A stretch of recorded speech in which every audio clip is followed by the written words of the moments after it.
प्रश्न 34। यदि किसी त्रिभुज की दो भुजाओं को व्यास मानकर वृत्त खींचे जाएं तो सिद्ध करें कि वे तीसरी भुजा पर मिलते हैं। तो यहां पे इस तरह से चित्र बना लेंगे।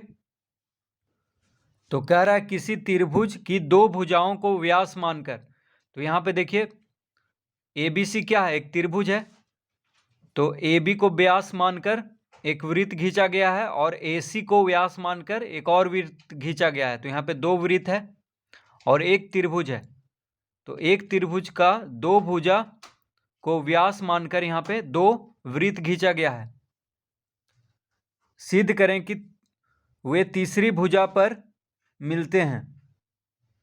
तो दोनों वृत्त कहाँ पे मिल रहा है? तीसरी भुजा पर। देखिए BC क्या है? तीसरी भुजा है। AB, AC और BC तीन भुजा है यहाँ पे।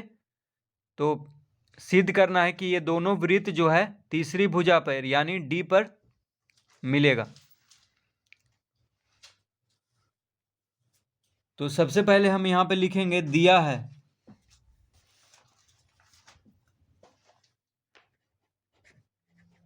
दिया है। क्या दिया हुआ है? त्रिभुज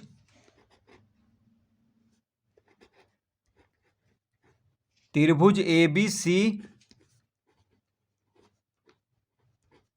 की भुजा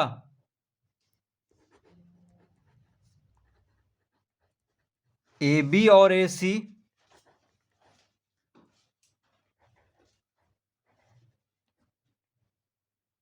वृत्त का व्यास है। तो त्रिभुज ABC की भुजा AB और AC क्या है? वृत्त का व्यास है। ये दिया हुआ है तो ये लिख लेंगे। अब यहां पे लिखेंगे बनावट।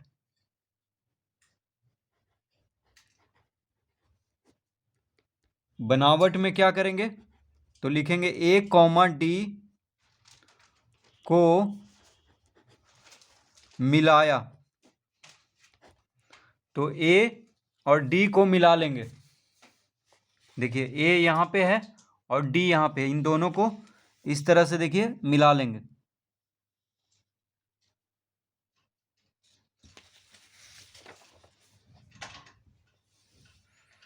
तो A, D को मिलाया यानी A और D को मिला लेंगे इस तरह से। अब लिखेंगे यहाँ पे चूंकि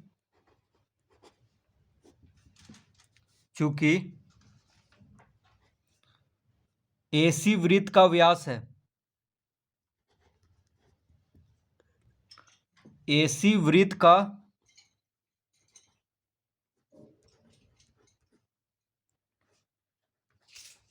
व्यास है। तो जब AC वृत्त का व्यास है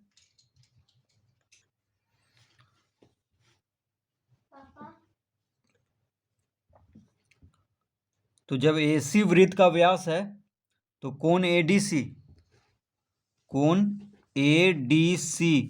बराबर 90 डिग्री हो जाएगा। इसको हम पहला लिख लेंगे क्योंकि आगे काम देगा। तो कोण ADC 90 डिग्री क्यों होगा? तो लिखेंगे अर्धवृत्त का कोण, अर्धवृत्त का कोण, अर्धवृत्त का कोण 90 डिग्री का होता है। तो देखिए AC क्या है? वृत्त का व्यास है, ठीक है। इस त्रिभुज का केंद्र O है और इस त्रिभुज का केंद्र P है। अब AC क्या है? व्यास है। तो यहाँ पे देखिए अर्धवृत्त बन रहा है, ठीक है। यहाँ पे दो अर्धवृत्त बन रहा है, AC के एक इधर और एक इधर। तो यहाँ पे देखिए AC से यहाँ पे कोण ADC बन रहा है। तो ये जो होगा ये 90 डिग्री होगा क्योंकि अर्धवृत्त का कोण, ये देखिए अर्धवृत्त से ये कोण बना है AC से, तो कोण ADC हो जाएगा 90 डिग्री क्योंकि अर्धवृत्त का कोण 90 डिग्री का होता है। अर्धवृत्त का कोण समकोण होता है। तो AC से जो कोण बनेगा व्यास AC से ए सी कहाँ पे मिल रहा है, देखिए डी पे मिल रहा है दोनों, ए से डी और यहाँ सी से डी, तो यहाँ पे कितना कोण बनेगा, 90 डिग्री। तो कोण ए डी सी बराबर लिखेंगे 90 डिग्री। उसी तरह से ए बी क्या है, ए बी देखिए व्यास है, ए बी इस वृत्त का व्यास है, तो ए बी कहाँ पे मिल रहा है, जाके डी पर, बी से देखिए डी पे मिला है और ए से डी पर, तो इधर का जो कोण बनेगा ये भी 90 डिग्री होगा। तो कोण ए डी बी बराबर 90 डिग्री हो जाएगा।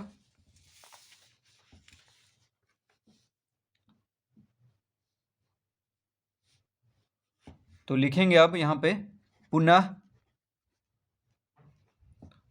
ए बी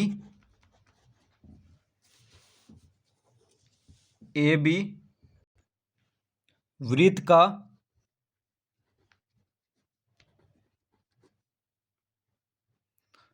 का व्यास है। तो ए बी क्या है, वृत्त का व्यास है, तो लिखेंगे अतः कोण ए डी बी बराबर 90 डिग्री। कोण ए डी बी कितना हो जाएगा, 90 डिग्री। इसको हम दूसरा लिख लेंगे,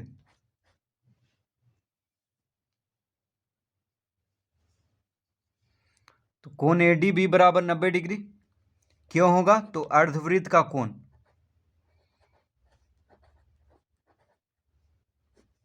अर्धवृत्त का कोण समकोण होता है, तो कोण ए डी बी बराबर 90 डिग्री हो जाएगा।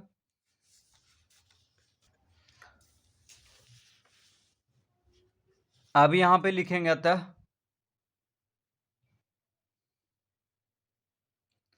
पहला और दूसरा को जोड़ने पर, लिखेंगे पहला और दूसरा को जोड़ने पर, तो पहला और दूसरा को जब जोड़ेंगे तो देखिए पहला कोण एडीसी और कोण एडीबी को जोड़ देंगे तो 90 90 180 डिग्री हो जाएगा।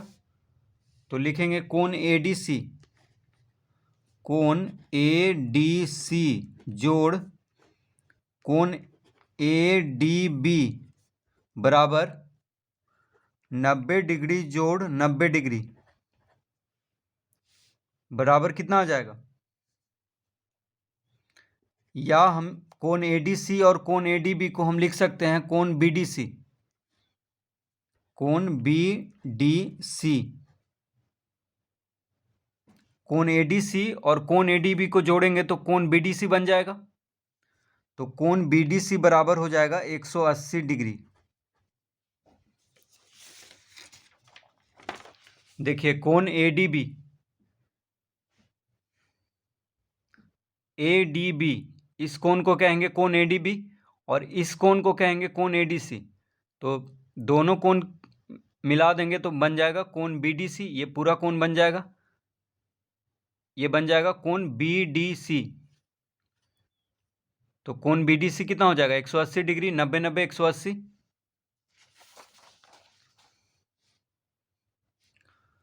तो बीडीसी क्या है 180 डिग्री, तो 180 डिग्री कहाँ बनता है, सरल रेखा पर यानी सीधी रेखा पर। तो लिखेंगे अतः बीडीसी एक सरल रेखा है,